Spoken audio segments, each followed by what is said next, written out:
So now that you have this vision, sorry, Marian, you look like you wanted to ask something. No? I have, but I'm holding my breath because it's a risk-related question. I hope you will come up with it. One point. Okay, fine. He's setting me these challenges recently.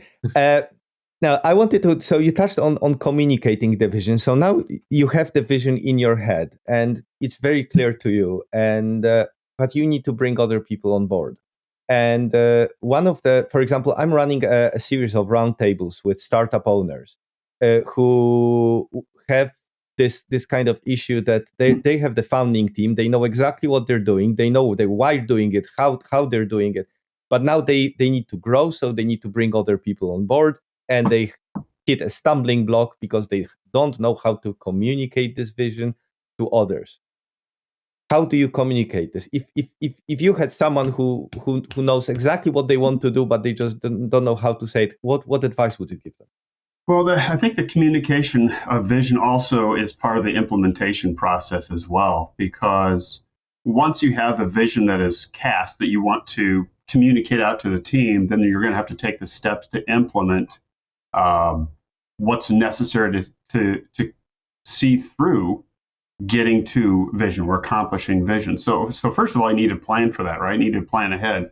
And again, being in business, most of us are in business. You put goals in places. You have specific tasks and action steps are going to take place that you're going to implement in order to get to next phases of getting closer to your goal, which here is casting the vision and communication. I will tell you, it takes perseverance, and it takes practice, and it takes persistence.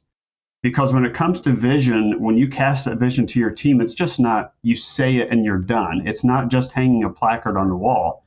It's part of your daily life, right? So leadership has to actively be talking about vision, reiterating about vision, and keeping this fresh in people's minds. There's a statistic that tells us that for someone to understand something that has value to it, it takes them 8 to 12 times of engagement with that before they fully understand and realize what's going on. Vision is so extremely important, extraordinarily important for a business. So if we only communicate at one time, it's probably, hurrah, that sounds great. We look forward to getting there, and then it's going to fall off to the side. So it must be communicated at least 8 to 12 times very clearly and also passionately, making sure that you have a person who's running that team or leading that company that's casting the vision with passion, with excitement and energy, and that people genuinely believe in it. Doesn't stop somewhere, because like the vision is something in my limited experience that should, I don't know, permeate through the whole company from top down to the shop floor. And if on every, like, is it the CEO who should communicate it to the bottom, or do you expect everyone to be an excellent communicator on level of the managerial and organizational structure? Like how do you see it? Because